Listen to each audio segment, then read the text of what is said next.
Bonjour, dans cette vidéo astrologique, je vais aborder le sujet de la pleine lune du 4 juin sur l'axe Gémeaux-Sagittaire, un axe des signes mutables qui nous parle de l'éducation, de la communication, des déplacements, de l'intelligence, de notre façon d'aborder de manière rationnelle les épreuves, notre capacité d'apprendre, d'élargir nos horizons, de nous relier aux autres, donc avec l'entourage proche Gémeaux et avec des communautés plus larges avec le signe du Sagittaire.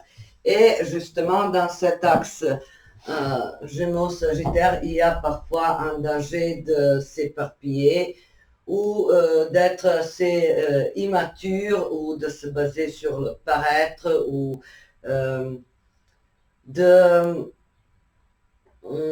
d'accumuler les connaissances et les savoirs sans vraiment leur trouver un usage pratique, parce que ce sont donc les deux signes sont plutôt de nature cérébrale, vous voyez, manquant un peu de pragmatisme et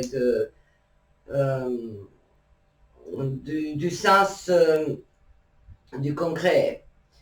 Ensuite, qu'est-ce qu'on a comme aspect? Je regarde attentivement. Donc, Soleil sur 13 degrés Gémeaux environ et la Lune opposée. Comme vous savez déjà, la pleine Lune, c'est l'opposition Soleil-Lune. Donc, la Lune se trouve justement en opposition, c'est lors de 180 degrés. Mercure sur 19 Taureau, Vénus 28 degrés Lion, Mars 8 degrés Lion, Jupiter 4 Taureau, Saturne 7 Poissons, Uranus 20 Taureau, Neptune 27 Poissons, Pluton 0 degré Verseau et rétrograde. Donc, quant aux aspects, Lune trigone Mars, à peu près, l'ordre de 5 degrés environ. Mercure conjonction Uranus, c'est quasiment l'aspect précis, il y a un degré qui les sépare, donc l'orbe vraiment très serré. Soleil sextile Mars. Ensuite, donc Soleil sextile Mars et, comme j'ai déjà dit, Lune trigone Mars. Ensuite, Mars carré Jupiter. 4 degrés. Cet orbe, donc, ça va être présent, Mars carré Jupiter. Et j'ai choisi un ouvrage cinématographique pour nous présenter les aspects en cours. Donc, il s'agit d'un film américain sorti en 2001, je crois, La revanche d'une blonde, le film de Robert Luketic avec Reese Witherspoon et un très beau film, justement, idéal à illustrer cette symbolique Gémeaux-Sagittaire avec l'envie d'apprendre, de s'éduquer, d'avancer et de s'affirmer au niveau intellectuel et un bel encouragement, je dirais, pour les filles et pour les jeunes et pour toute personne qui souhaite progresser dans sa vie grâce à ses compétences et ses connaissances. Donc, comme vous savez, si vous avez déjà vu le film, sinon je le recommande chaleureusement et vivement. Donc, on a une jeune fille qui s'appelle Elle Woods, et dès le début du film, elle est présentée comme une créature superficielle qui lit les magazines de mode, qui suit ses tendances, disons. Donc, a priori, un personnage assez superficiel et un personnage pas très sérieux, comme on dit. Donc, mais ce sont les préjugés. Également, quand on parle des préjugés, on peut avoir cet axe Gémeaux-Sagittaire avec le Sagittaire il y a parfois non seulement la tendance à s'élargir et atteindre l'expansion intellectuelle, mais parfois on est enfoncé dans le paraître des préjugés et des règlements d'une communauté. Donc le Sagittaire a parfois la dimension paternaliste et conformiste et opportuniste. Bref, elle a un petit ami, Warner, qui, depuis la tradition de sa famille, logiquement souhaite devenir un sénateur et envisage de s'inscrire à l'université de droit à Harvard. Et là, ils sont au dîner et au lieu de lui présenter la demande en mariage ou quelque chose du genre, quelque chose de romantique, il lui annonce la rupture. Et elle est bien sûr dégoûtée et désespérée, dévastée par cet échec sentimental, et notamment touchée par cette idée que Warner normalement doit épouser une femme qui ressemble à Jackie Kennedy et non une Marilyn, vous voyez. Et donc notre héroïne principale se dit que forcément elle doit récupérer le mec de sa vie en essayant de prouver ses compétences et ses qualités intellectuelles et sa valeur en tant qu'intellectuelle, je dirais. Et donc elle envisage de s'inscrire également à cette université d'Harvard et quand elle présente ça à ses parents, ils sont un peu étonnés. Donc il y a dans le film cette idée qu'une belle fille, une fille aux apparences, disons, attirantes, normalement devrait rester une cruche, devrait rester une imbécile qui n'a pas le droit ou qui a priori n'a pas de talent pour apprendre et pour s'affirmer dans le domaine plus sérieux. Donc elle doit rester superficielle, séduire à partir de son apparence et se contenter seulement de ça. Vous voyez. Mais elle décide de combattre les préjugés à sa façon.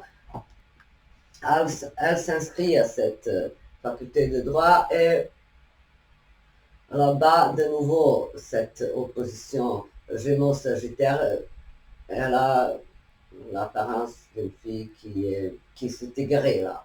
Donc elle n'appartient pas à cette communauté d'étudiants, disons, sages, laborieux, entièrement dévoués à ses études. Elle a même au début, pour les professeurs, une allure de quelqu'un de vraiment insignifiant. Et elle décide de changer, bien sûr, et là, elle apprend que Warner est avec une Vivienne, avec son ex-copine, et que c'est forcément sur la base des affinités, disons, intellectuelles, entre guillemets, parce que tout le monde la croit stupide et incompétente et incapable de réaliser quoi que ce soit comme objectif intellectuel. Elle décide, en revanche, de s'appliquer davantage, de travailler, de se battre et peu à peu, elle obtient le poste de stagiaire auprès d'un professeur Callahan et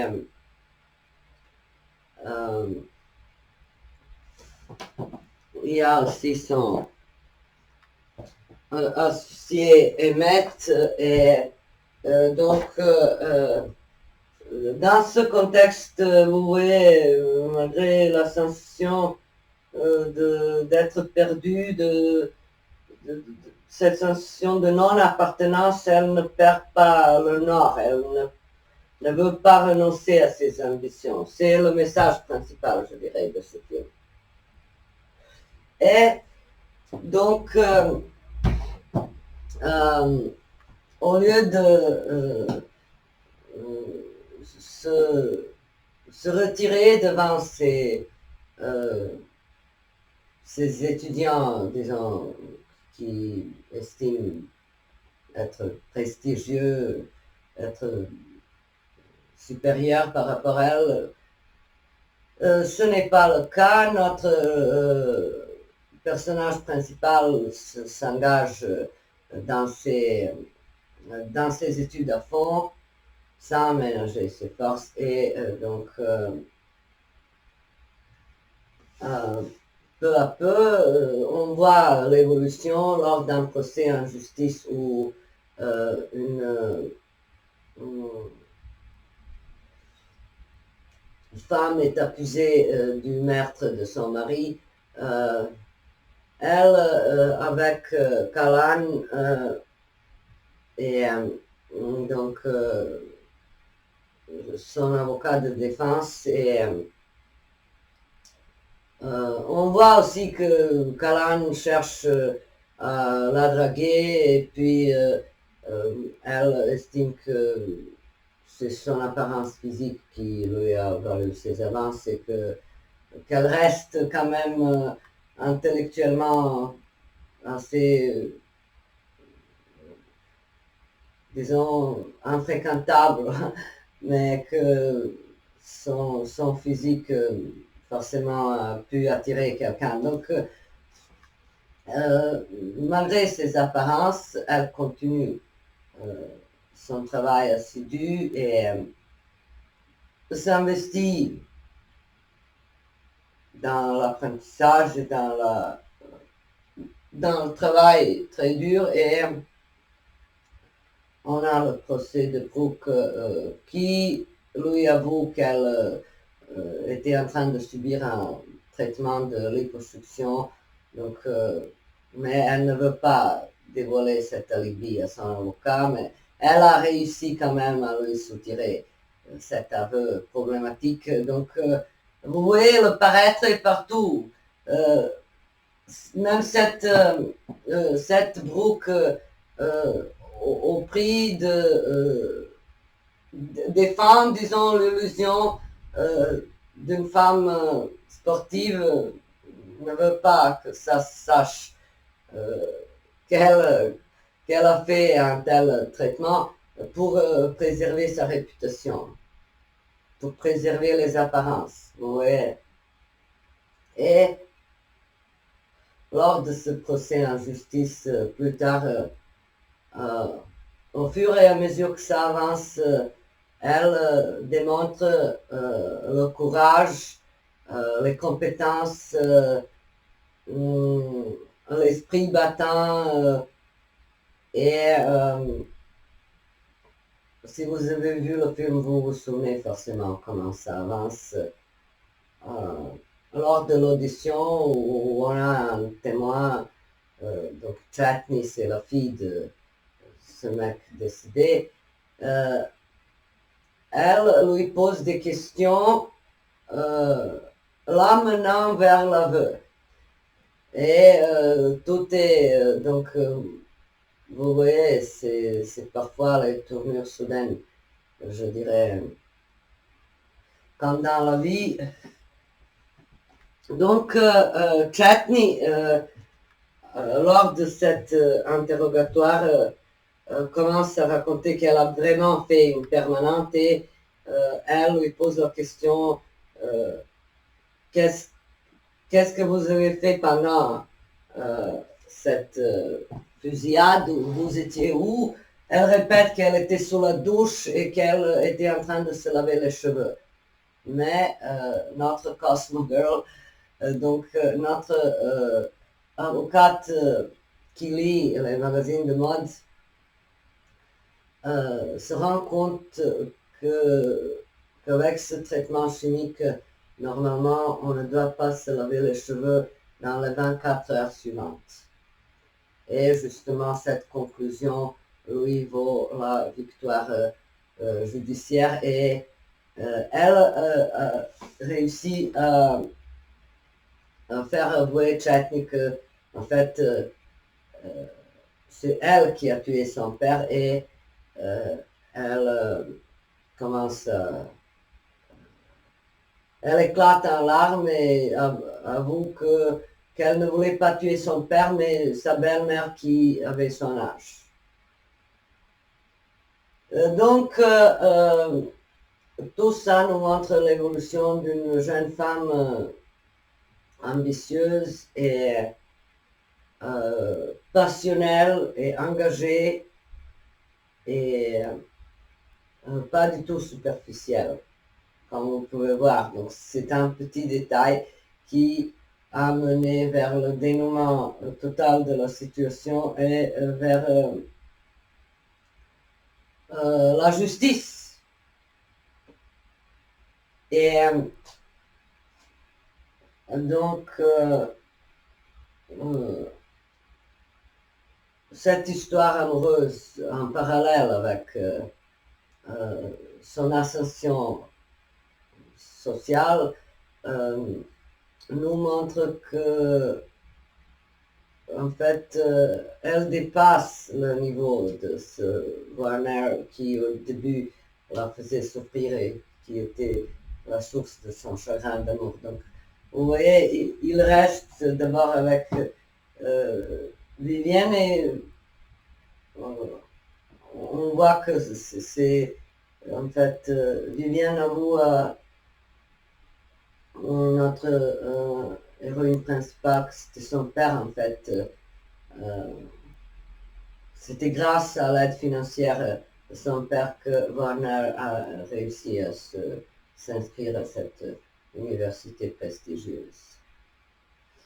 Et donc tout ça à la fin, après ce procès glorieux, où elle prouve à tout le monde qu'elle est capable d'être avocate et d'être une femme avec la carrière indépendante, donc sans aide de qui que ce soit, uniquement grâce à ses compétences. Donc 2 ans plus tard, elle finit ses études, elle donne un discours à la fin de ses études alors que Warner est sans petit ami et sans offre d'emploi et il finit les études sans félicitations. Donc vous voyez, quand on veut, on peut.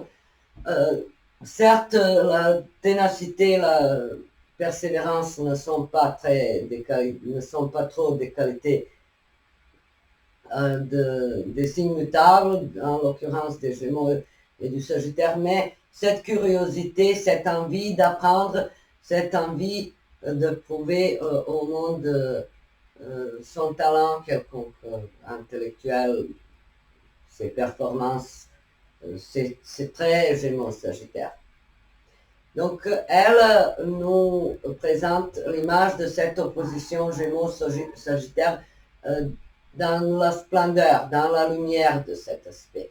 Warner, en revanche, selon moi, serait également décrit par cette opposition, dans le sens que pour lui, c'est les ambitions superficielles et le paraître qui a prévalu et non la vraie soif d'apprendre. Vous voyez, donc on peut utiliser cet aspect comme les deux personnages. L'un qui reste dans les apparences, voulant continuer la tradition de ses ancêtres comme, je ne sais pas, la 5e génération des sénateurs, alors qu'elle, en tant que qu'une fille souhaitant reconquérir son petit ami, fonce dans le sujet avec son cœur, avec toute sa passion. Vous voyez, c'est cet axe Gémeaux-Sagittaire. Il reste à voir ce qui va prévaloir, si c'est le paraître, l'envie d'obtenir un statut social assez prestigieux ou vraiment l'envie d'apprendre et de se perfectionner et de défendre des causes nobles et la vraie justice. Ensuite, par rapport aux aspects, qu'est-ce qu'on a encore? Qu'est-ce que je dis? On a Lune Trigone Mars. Donc, Lune en Sagittaire, Trigone Mars en Lion. Ça peut être toute ambition noble, tout engagement en faveur d'une cause noble. S'y mettre avec toute la force de son cœur, de son âme. Mercure, conjonction Uranus, ça pourrait être le génie. Et avec la trame, on voit progressivement que cette fille est vraiment un génie pour le droit et pour ce métier d'avocat. Et sa phrase à la fin du film, Every Cosmo Girl would have known that. Vous voyez, donc Cosmo Girl, ça aurait pu Gémeaux, et en face Sagittaire, donc vous voyez même donc les filles les plus superficielles et immatures, d'apparence complètement idiote, parfois arrivent à atteindre quelque chose de vraiment génial. Donc, Mercure, conjonction Uranus, c'est la révélation de quelque talent spécifique, de quelque chose de génial, quelque chose de salvateur, parce que l'idée précède la réalisation. L'esprit, le mental gère le tout.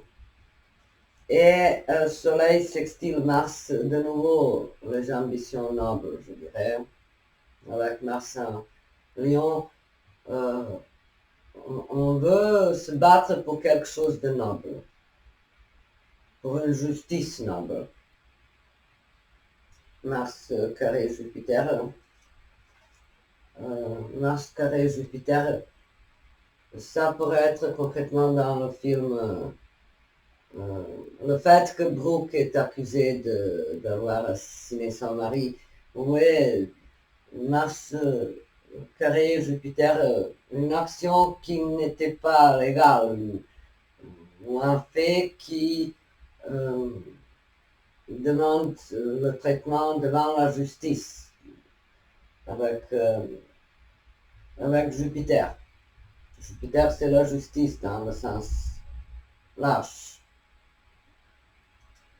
Et heureusement, ce carré, cette opposition Mars-Pluton n'est plus. Mars est éloigné largement de Pluton, donc on ne peut pas parler de l'opposition.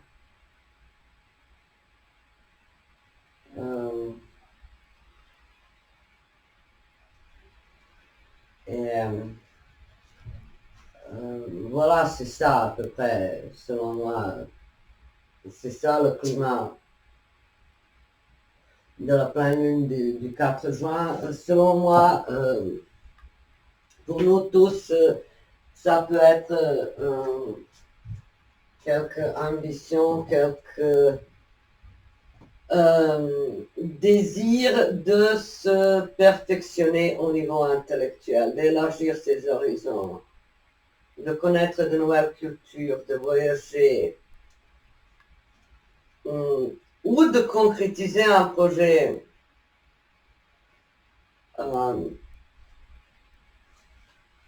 qui nous aide à améliorer l'image de nous-mêmes. L'image est quelque chose qui pourrait nous donner la conviction qu'on est capable de faire quelque chose. Donc il s'agit principalement des ambitions intellectuelles. Continuer une formation, passer un examen, s'affirmer ou tout simplement se prouver qu'on n'est pas imbécile. Et quel que soit le contexte de notre vie, ou notre travail, ou notre degré d'éducation officielle, on a le droit et on a toujours la chance. C'est ça la morale. Oui. Peut-être le film comporte une dimension légèrement féministe, mais pour moi, c'est surtout la dimension que les connaissances devraient être, disons, à portée de tout le monde. On a tous le droit de ne pas mourir en culte. Oui, donc on peut, quel que soit notre âge, notre situation sociale, on peut toujours apprendre quelque chose de nouveau. C'est ça. Et ensuite, quand on prouve tout ça à soi-même, forcément la réputation et notre statut social pourrait également s'améliorer, mais c'est les connaissances, la culture, l'éducation qui comptent, surtout. Vous voyez de quoi je parle. Donc dans cet axe Gémeaux-Sagittaire, on apprend, on est curieux, on veut s'instruire. On n'arrête jamais de penser, d'analyser, de réfléchir, de s'interroger sur nous-mêmes ou sur une philosophie de vie, pourquoi pas. La pleine lune symbolise, comme vous pouvez déjà constater, la pleine lune symbolise aussi la fin, le dénouement, les éclaircissements divers. Et dans ce sens, on pourrait obtenir soit une nouvelle, recevoir une nouvelle, ou mettre terme à quelques, forcément, négociations, transactions pénibles. Résoudre quelque chose, finalement par une signature, une confirmation, une garantie quelconque, résoudre une impasse administrative ou quelque chose du genre. Vous voyez de quoi je parle. Donc, les autres aspects sont plutôt favorables, sauf ce carré Mars-Jupiter impliquant parfois l'impulsivité, la façon assez énergique à résoudre les choses. À part cet aspect, les autres aspects sont très harmonieux et très favorables pour s'affirmer dans un domaine précis. Donc, un domaine intellectuel, un domaine cérébral quelconque. Ou pour quelqu'un finalement aboutir à quelque confirmation extérieure de nos compétences ou obtenir un document important qui un document réglant notre statut social, intellectuel ou notre statut au sein d'une communauté représentée par le signe du Sagittaire. Pour d'autres, ça peut être quelque chose d'insouciant. Voyage et même lors des voyages d'agrément, des choses destinées à la détente, on peut apprendre et on peut s'élargir les horizons. C'est ça la morale de cette pleine lune dans l'axe Gémeaux Sagittaire. Je vous souhaite une belle et douce pleine lune et à très bientôt.